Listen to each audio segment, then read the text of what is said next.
Howdy folks. So another product review today. And before I start this video, I want to just add a preface to this. And so if you don't want to watch this, maybe you're not a regular viewer of this channel, I'll put an annotation and a link in the description so you can skip this part. But I want to first of all note that this was provided to me free of charge. So this is a sponsored video basically.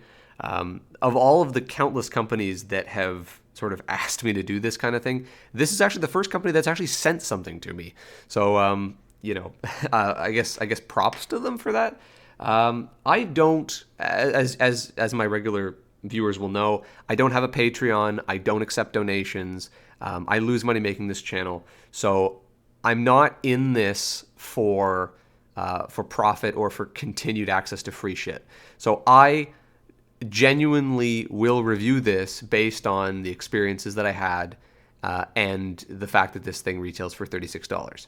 So I am not, a lot of people would think, they sent me something, so I owe them a good review. No, I owe them a review. They approached me, so my take on that is that the review that they get is going to be based on the product, and they shouldn't have sent me a product that was bad. Basically, simple as that. So anyway, with that out of the way, let's move on to the review. So these are the Vava Moov 11 earphones, and from what I garner, these are, I think, a relatively new product. They're not on their website, but they are on Amazon, which is a little bit interesting.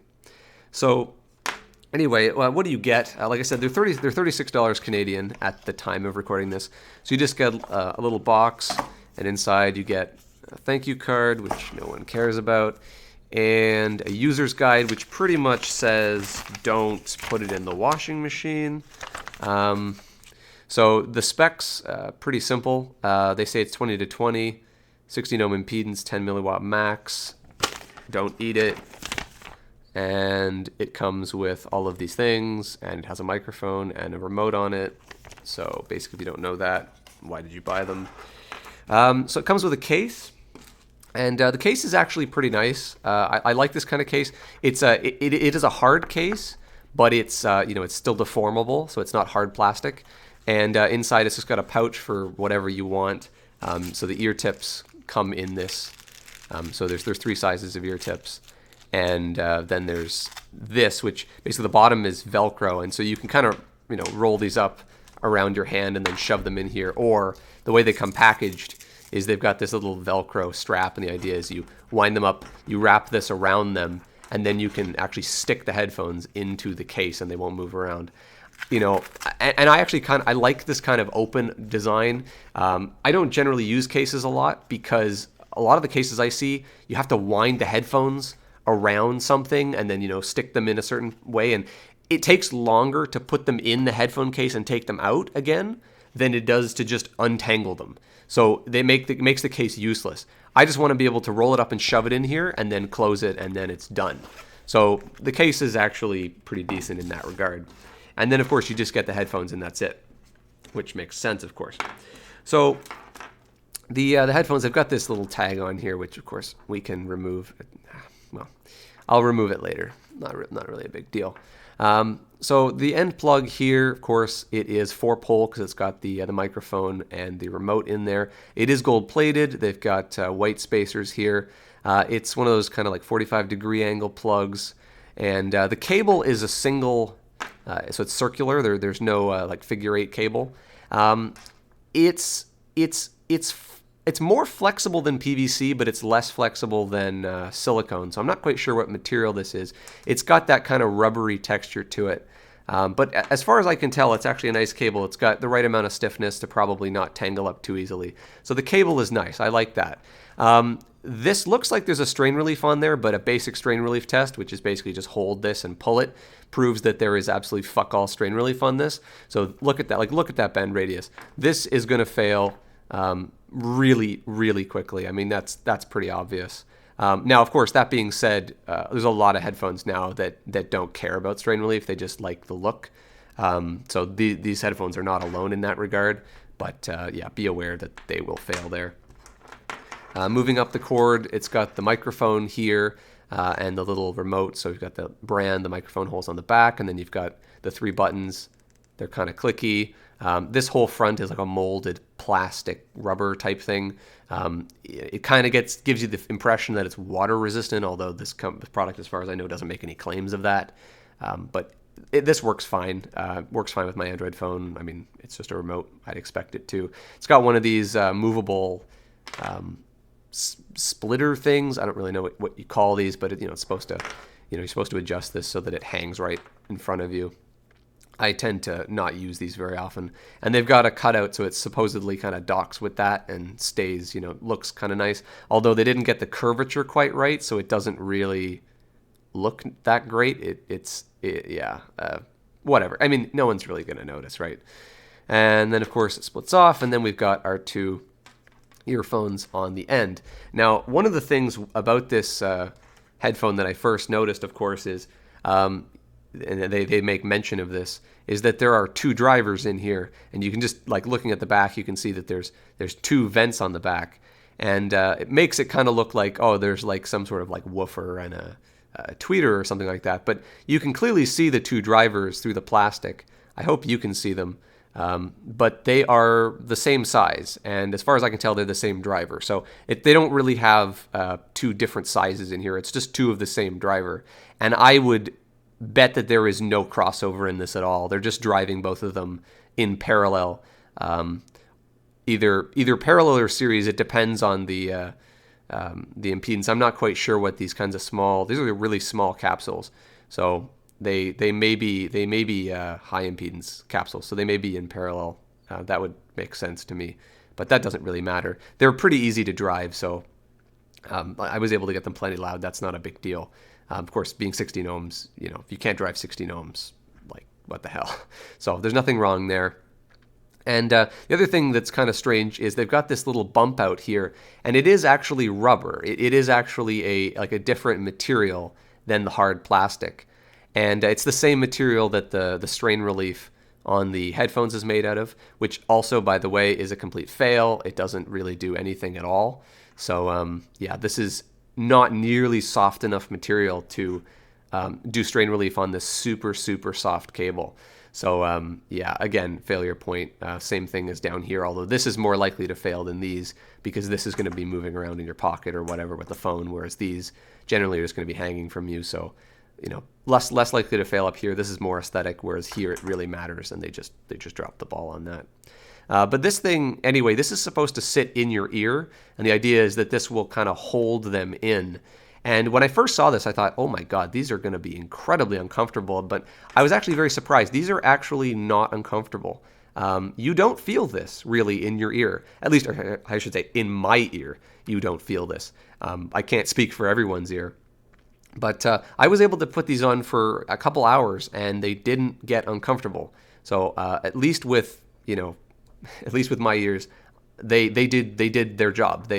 I sort of did a little test between sort of my everyday headphones, which are the Sennheiser Momentous IEMs, and of course they don't have that. And these were easier to shake out of my head than these were, so they clearly do something.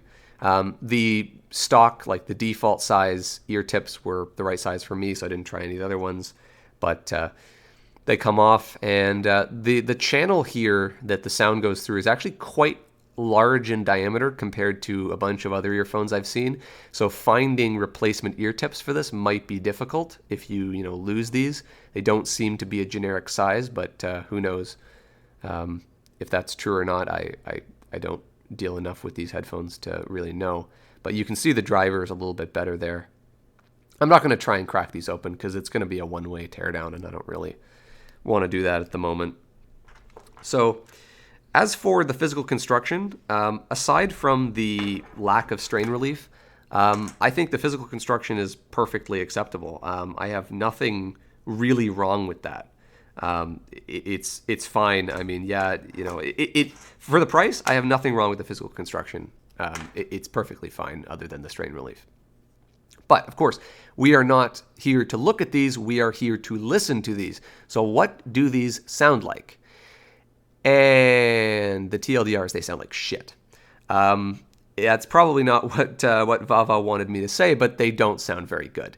Now, of course, this is difficult for me. I really wanted to give these a fair review because, of course, all of the audio gear that I have and all of the headphones that I listen to are, I'd say relatively expensive.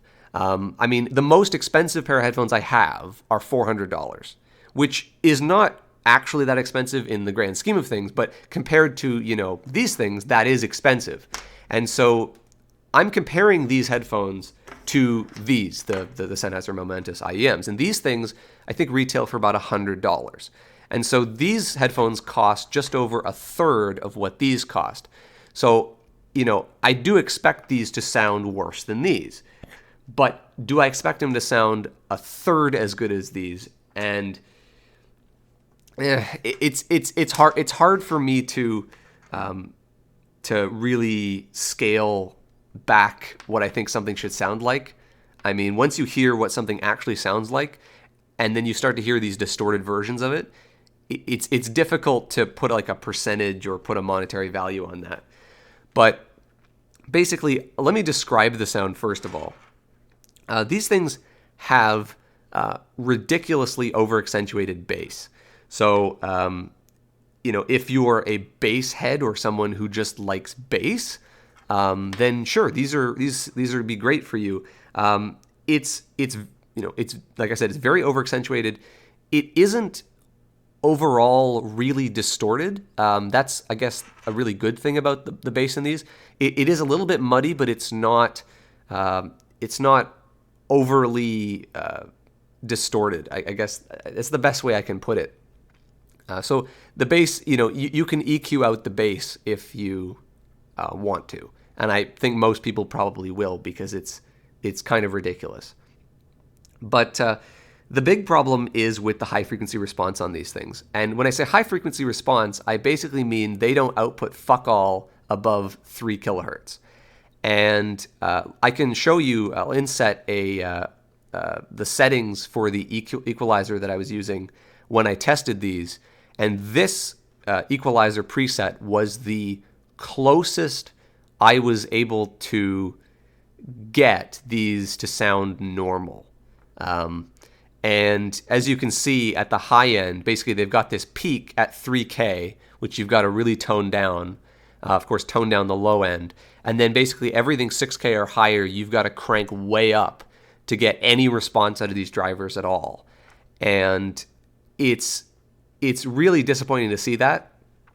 And, even with the EQ, there's only so much that you can do. I can't recommend buying a pair of headphones knowing that you're going to have to EQ them. EQing is generally, I don't think it's really a great way to sort of solve the problem. It's not really a solution. It's kind of a hacky workaround. You can't just plug it into anything and it sounds the same. You've got to make sure that you can get an EQ that's, similar on every device you plug it into, and it's annoying. But if you have one device and you can EQ it to some extent, but it does distort pretty badly at the high end. Even with the EQ off, like I've noticed, if you listen to songs that have like sharp S's, like the S sound or the F sound, where there's a really high frequency component in that sound, they distort at those particular frequencies. So the S's and F's don't sound right. And the other thing to note is the soundstage. Of course, when you improve the high frequency response, you do get a better soundstage, but by default, there is no soundstage. Everything sounds like a tunnel. It's like tunnel vision. Everything's coming from right in front of you.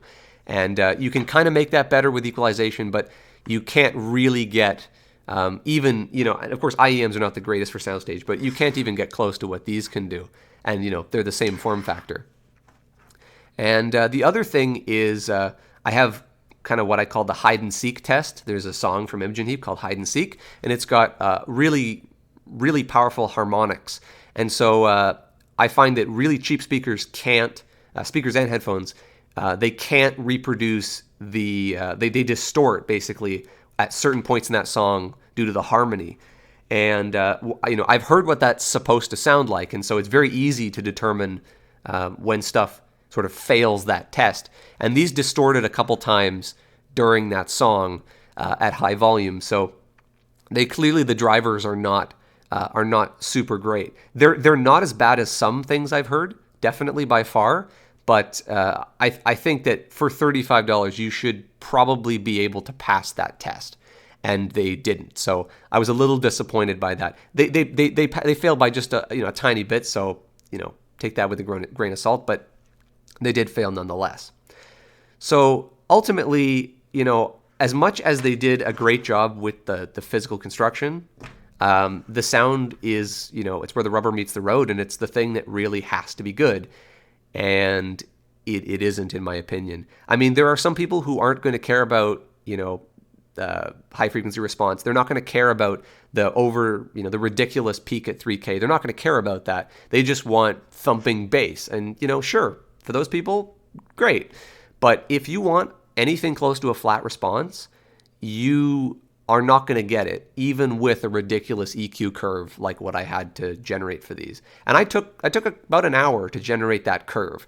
So I think that's pretty representative of what they sound like. Unfortunately, I don't have any metering equipment that can accurately actually like meter the sound pressure level over the full 20 to 20 range these things claim they're capable of.